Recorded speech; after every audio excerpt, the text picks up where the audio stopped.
Fala galera, tudo tranquilo? É o Davi por aqui para a gente começar mais um vídeo. E no vídeo de hoje nós vamos falar sobre sedimentos biológicos. Vamos definir o conceito desses sedimentos e dizer como eles se originam. Também vamos classificar esses sedimentos de acordo com a sua composição e de como são gerados. E também vamos falar da formação de sedimentos biológicos em ambientes marinhos, sejam esses ambientes rasos ou profundos. Então vem comigo e vamos para o vídeo!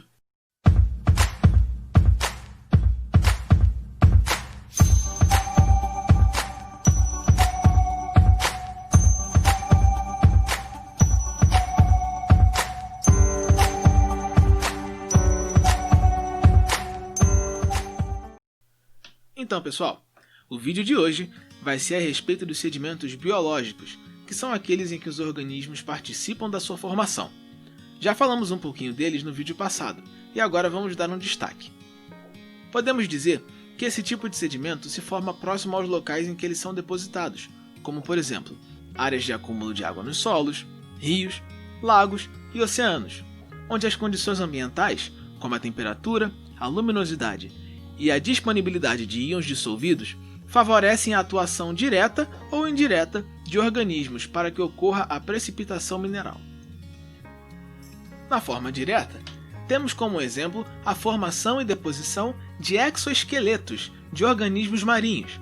Isso porque depois da morte desses seres, ocorre a degradação orgânica, sobrando apenas o material mineral que compõe essas estruturas. Um exemplo de organismos que realizam esse processo são os braquiópodes.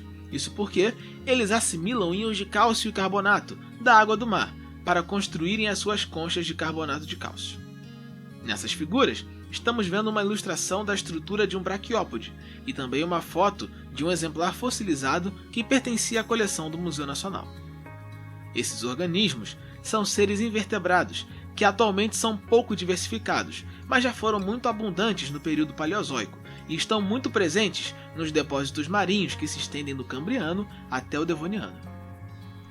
A outra forma de participação de agentes biológicos é a forma indireta. Nela, os organismos alteram o meio de forma que a precipitação mineral ocorre fora ou até mesmo mais distante desses seres. Um exemplo interessante desse processo, e que ainda é muito debatido, é a formação de pirita por atividade microbiana, supostamente associada a reações de redução. Agora, vamos falar um pouco sobre a classificação desses sedimentos de acordo com a sua composição.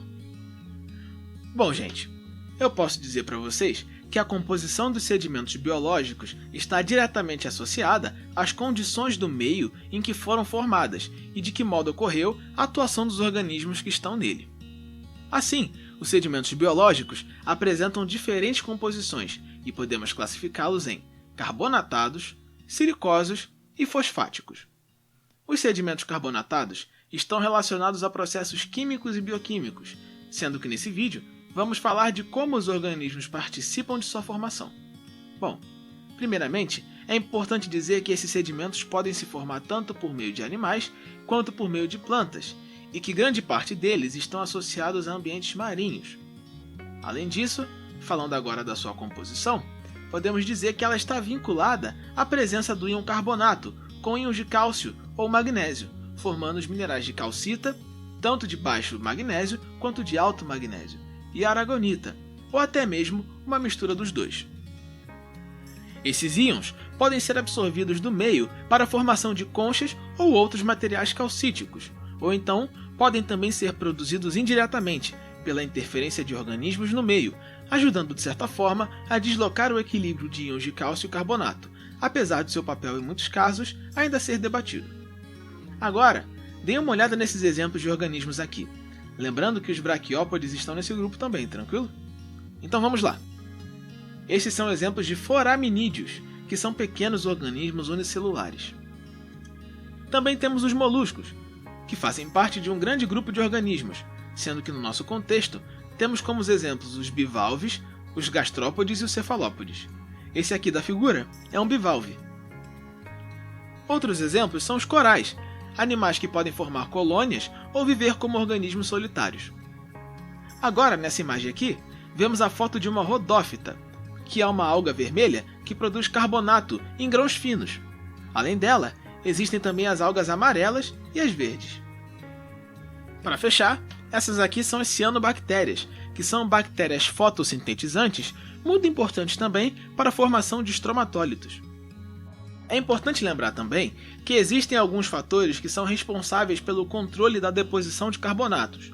Alguns deles são os controles biológicos, que estão associados aos sistemas ecológicos e à evolução das espécies, o clima e a oceanografia, que envolve condições como a quantidade de luz que penetra na água, a temperatura e a oxigenação.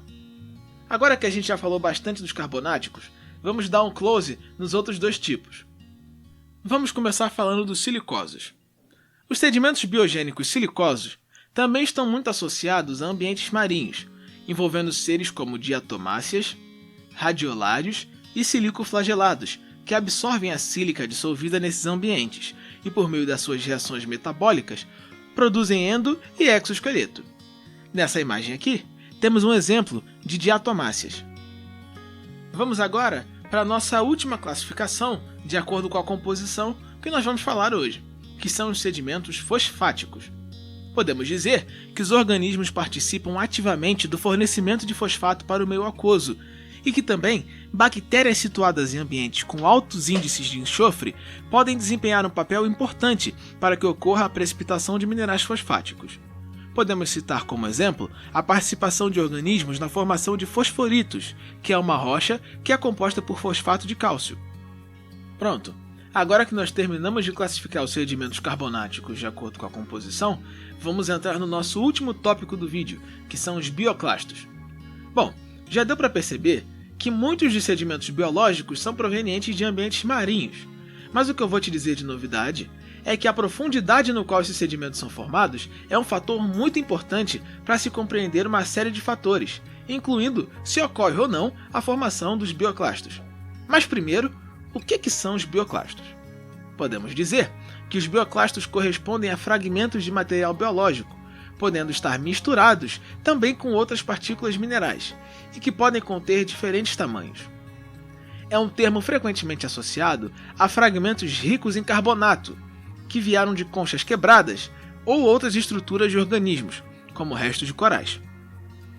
Esse tipo de material está relacionado a ambientes marinhos rasos por conta da maior movimentação das águas pelas correntes, que favorecem a ruptura desses materiais. Isso ocorre de modo diferente em regiões que são mais profundas, onde a atuação das correntes não assume grande relevância, e sendo assim, esse processo de formação é mais raro. Bom pessoal, esse foi o vídeo de hoje e nós falamos sobre os sedimentos biológicos. Até o próximo vídeo. Tchau!